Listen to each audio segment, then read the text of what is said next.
A woman who killed her abuser was just sentenced to 11 years in prison, and many people are outraged. Back in 2017, 16-year-old Crystal Kaiser was an SW trying to afford school supplies and food. And that is when she met this man online, 33-year-old Randall Voller. Voller was being investigated at the time for abusing and trafficking underage black girls, and eventually he did the same to Crystal. Fast forward to February 2018. A 15-year-old girl calls police from Randall's home saying Randall had drugged her and was going to kill her. Authorities found her wandering the street half naked, clearly drugged. When they searched Randall's home, they found evidence of child SA. Hundreds of videotapes showing Randall abusing black teens, including Crystal Kaiser. Randall was arrested and faced numerous charges, but was released the same day. 4 months later, Randall got an Uber for Crystal to his home. She was armed with a gun that her boyfriend gave her for protection. While she was there, Randall gave her a drug and they decided to watch a movie. But a fight broke out when Randall started touching her and she rejected him. Crystal says that Randall pinned her before she fatally shot him twice in the head. She then set him on fire and fled in his vehicle. When Crystal was arrested for the murder, the community rallied behind her and paid for her $400,000 bond. She was released in June 2020 after spending nearly 2 years in jail. And in 2022, the Wisconsin Supreme Court ruled in her favor, which allowed Crystal as a trafficking victim to use the affirmative defense, despite this being a violent crime. But Crystal still faced a possible life sentence, so she took a plea deal. In May of this year, she pled guilty to second-degree reckless homicide, and on August 19th, the judge sentenced her to 11 years in prison. Many people are outraged about the judge's harsh sentence, considering Randall abused and trafficked at least a dozen underage girls, including Crystal. Yo, if you're a fan of The Witch, but also some classic spooky ghost vibes, then I would highly recommend you watch the first ever fully Irish spoken horror film. It's called An Taibhse, or The Ghost. So Fright Fest is happening this weekend, and as remote press for the festival, I was able to screen this film early. Like I said before, this is the first ever fully Irish spoken horror film. So unless you speak full Irish, The Ghost will require subtitles. So Iman and his daughter Moira take a job watching this mansion during these harsh winter months, and that's the majority of this film, these two in this giant spooky mansion. And we all know with an old spooky mansion, chances are it might be haunted. And with that vibe, you know that this movie's gonna get very, very creepy. And for me, that's where this movie succeeds, is the creepy atmosphere. There's a lot of scenes at night with the only light source being candles. So not only are we walking down dark hallways with just candles, but we are hearing the wind howl outside. There's additional creaking within the house. The atmosphere is just locked the fuck in. The score is fantastic. It's haunting, but I will say, during the jump scares, it does get a bit loud. So if that bothers you, fair warning. And the film is just absolutely beautiful. I mean, look at this. So if you don't mind subtitles and an isolated, haunting, slow burn of a ghost film feels up your alley, then put An Taibhse or The Ghost on your watch list. This was a crime that was hatched in hell. 7 men had brutally taken advantage of and R-worded this 21-year-old student. 7 separate people who probably, all of them had mothers, maybe wives, maybe daughters, had not only been complicit in watching Eileen get brutally violated, but had participated in traumatizing her and later in her murder. Eileen was a senior who was about to graduate. She had multiple cuts and bruises on her body as well. Her hymen, which is inside of you, had multiple shallow cuts. No. Yeah. Now, when Deputy Chief George walked on scene, there was still white liquid that was flowing out. It would test positive for male fluids, and it wasn't just one single person's. It was clear evidence by the sheer amount that it was at least multiple men that had violated, I don't want to say men, multiple monsters that had violated Eileen and then left her out for dead on the side of the road like trash. It is said that the amount of liquid was enough to fill a sardine can. Was this random? Was someone stalking her? Did someone target her? The mastermind was Mayor Sanchez. 4 of the original 5, Deputy Chief George, Lewis, Zoilo, and Vicencio, they were arrested and charged. The 2 men they picked up before the crime, Pepito, the gardener, and Boy Lewis's brother, they were also charged. All 7 men were found guilty. These are the killers. The officers. That's freaking crazy. Are the killers, and the mayor is the one that ordered it. A Hollywood actor was just arrested for essaying multiple women over the course of a decade. This is 52-year-old Gabriel Olds. He appeared in numerous TV shows and films, including NCIS, The Eyes of Tammy Faye, Heroes, Criminal Minds, and even voiced some characters on The Last of Us Part 2. Victims say that he used his status as a Yale graduate and successful actor to lure women on dates, most recently through the use of dating apps. The first victim came forward to police in January of 2023, saying Gabriel R-worded her at her LA home. Then 2 additional victims came forward, describing consensual dates that turned into a violent SA. In July of this year, Gabriel was charged with 7 counts of felony SA, and he was finally arrested this week when police spotted him. So far, police have identified 5 women that had disturbing encounters with Gabriel, but because he traveled for work, police believe there could be more victims nationwide. A detective said, quote, "We heard the same story again and again. Mr. Old started off charming, but then used brutal violence to carry out these R-words." Gabriel remains in custody on a $3.5 million bail. Have you ever seen the video of this clown? And I went, bam. I punched him in the chest as hard as I crumpled the kid. Or this moron? Knowing it's coming. These are the type of religious con men that I thought of the entire time that I watched this movie. It pissed me off, but goddamn, it's a good movie. I'm Ian Van Gool, your horror movie hype man. If you love horror movies, then smash that follow button. And today, we're talking about Godless, the Eastfield exorcism. A young woman is tormented and torn between science and faith. Her husband pushes her to seek treatment from a congregation of zealots, and a ruthless exorcist tries to save her soul by putting an innocent woman through hell. So everything from the acting, to the story, to the cinematography, it's all done very well. The visuals are fantastic, and the scares are pretty damn unsettling. The hype for this movie is real, and it's absolutely one of the best possession movies out there. It shows the very realistic dark side of what religion does to people. If you're a fan of possession and exorcism movies or religious horror, then definitely check this one out. You can find it on Tubi right now. If you've seen Godless, then let me know what you thought of it. But thanks for watching, and I'll see you next time.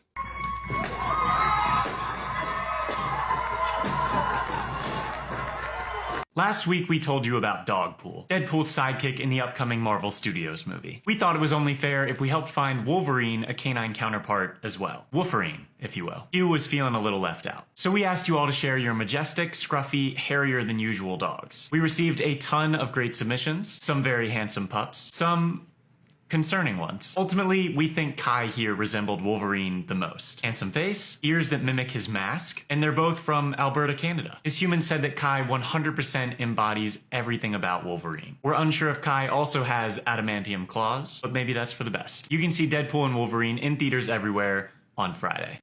Hey, can you help me? Yeah, sure. Girl, that is not me. Do not go in there. What? Hey, vente.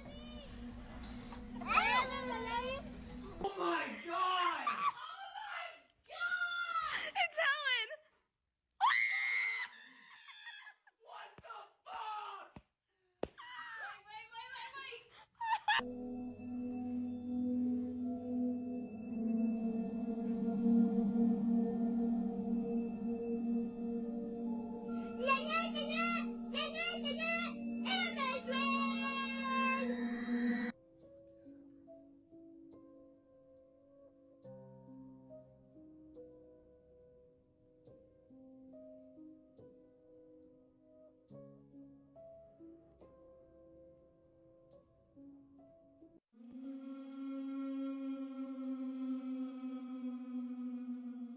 These movies are really fucked up. I know, a Serbian film, Human Centipede, Atroz, Trauma, they're the ones you're gonna put down in the comments. I'm Chuck, I'd love to be your movie guy. Hit the like button, give me a follow, and I think these films are just as fucked up as them ones, but these are actually good movies. Alleluia is based on the Lonely Hearts Killers, and it's about this man named Michael that's a serial killer that preys on women. And he meets this woman, Gloria, online, but they have a passionate one-night stand, and she becomes his accomplice. This is a beautifully fucked up movie. Who's Watching Oliver is an absolute banger of a fucked up movie about this man named Oliver who lives underneath his mother's thumb, and she controls him in ways that are gonna make you sick to your fucking stomach. Trigger warnings, animals, brutal fucking violence. This movie is shocking, but it is an absolutely beautifully wonderful love story wrapped up in a fucked up movie. Visceral, Between the Ropes of Madness is about this washed up boxer that gets one more chance to fight for the championship belt. A course of events happen and he becomes an instrument of pure fucking evil. Listen, visceral goes hard as fuck. This is a relentless film, very little dialogue, and it's a brilliant fucking movie. Kidnapped is a Spanish home invasion film that has no stop. This movie goes so fucking hard, and it has one of the most diabolically fucked up and depressing, hopeless endings I've ever seen in a film, and everybody should see Kidnapped if you love home invasion. The Golden Glove is a film that is going to make you feel filthy and want to take a shower. It's about a serial killer in Germany in the 1970s that drinks at this bar called the Golden Glove, and that's where he picks up his victims. This movie is just wrought with scum, grit. It makes you feel uncomfortable the way that it's shot, but this is a brilliant fucking movie. That's 5 more extremely disturbing films you probably haven't seen. Listen, I'm Chuck. I'd love to be your movie guy. Hit the like button. Give me a follow. One of the top YouTubers in the world on a global scale had effectively been held hostage for 4 years and forced to produce YouTube videos. A while back, Jiang gets a call from an attorney and he tells Jiang's agency, he doesn't meet with Jiang in person, he meets with her producers, and he tells the producers, I'm starting a new business. I'm going to be selling air fresheners and I would like this to be promoted on the biggest channel in South Korea. I want Jiang to endorse my products. The producers are looking at the attorney like, first of all, what do you know about air fresheners? And second of all, I mean, this just does not align with Jiang's YouTube channel. It's just so, what is she gonna do? Be eating Korean barbecue and then show off the air? It's just a little bit weird. I don't think that she's gonna feel comfortable. And he says, okay, yeah.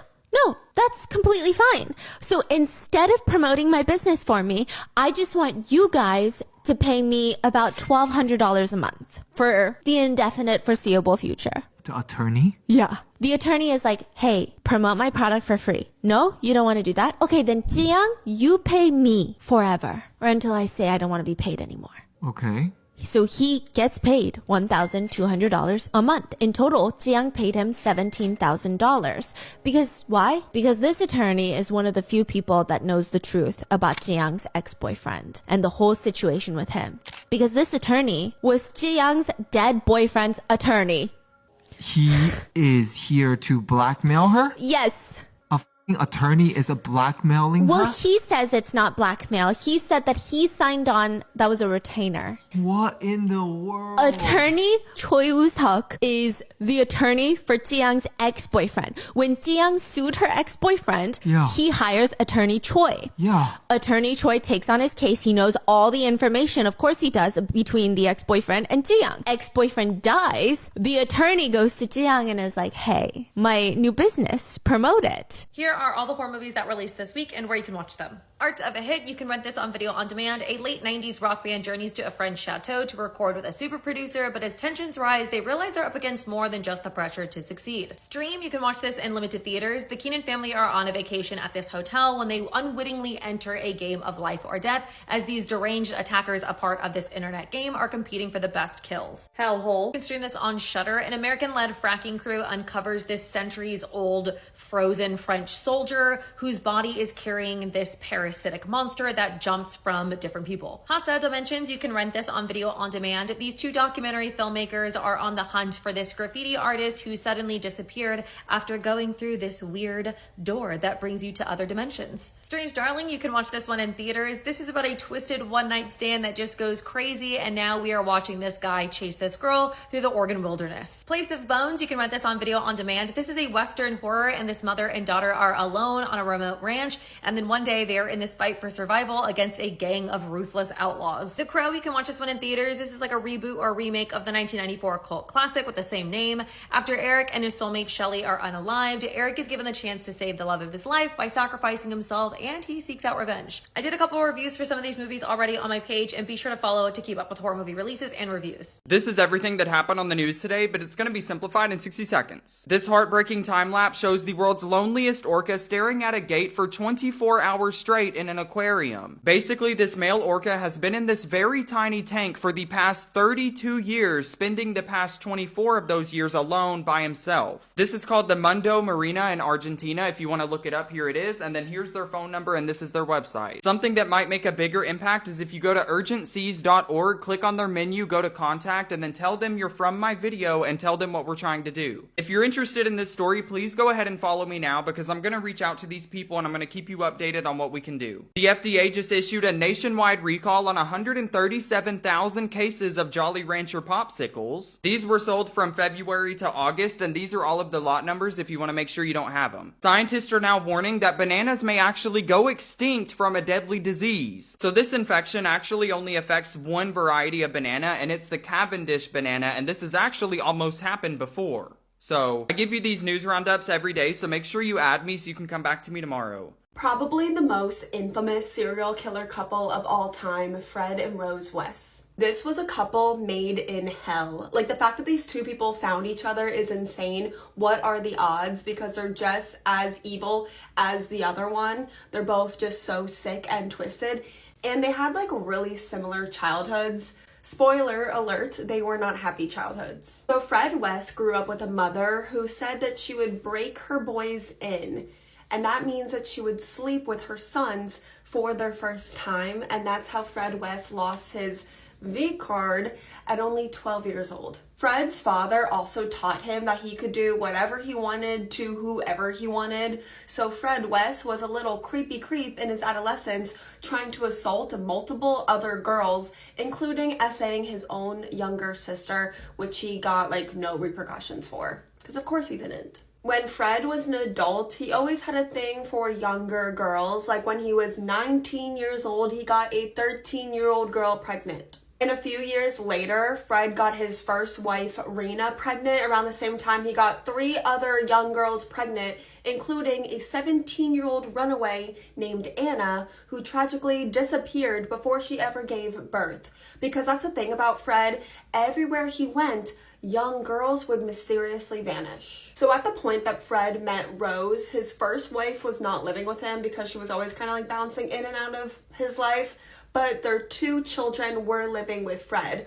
Although his oldest child, Charmaine, was technically not his biological child, he did know about this and he did raise his child regardless. So now let's talk about Rose's upbringing and Rose's childhood before we discuss the horrific crimes that Fred and Rose committed together. So when Rose's mother was pregnant with her, she went through electric shock therapy multiple times, essentially deep frying Rose's brain while Rose was still in the womb. So as a baby, Rose was extremely docile and she would just like bang her head against the wall or the side of her crib. She was also essayed by her father at a very young age, and then she would go on to like use this to get what she wanted from her dad.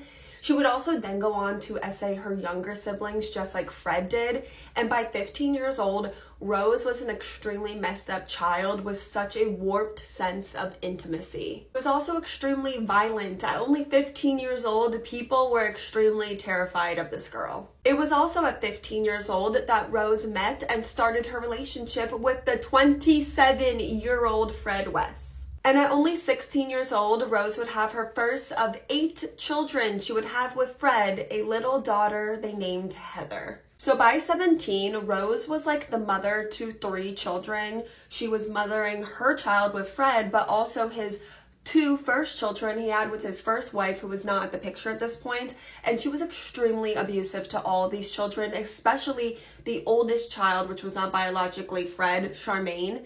And at 17 years old, Rose killed Charmaine, who was only 8 years old, for literally no reason, and Fred did not seem to care at all. And then when Fred's first wife, Rena, came back around looking for her children, Fred killed her as well. So a little while later is when Fred and Rose moved into their now infamous house of horrors, where not only would Rose do S work in front of her children and also make them join in her S work, they built a dungeon of torture in the cellar of the home, where Fred and Rose would both equally take part in the kidnap, essay, torture, and murder of upwards of 30 young girls as young as 15 years old. The crimes that were committed in the cellar were some of the worst I've ever read about, and honestly, Rose might have even been worse than Fred. After inflicting full body injuries and wounds to their victims,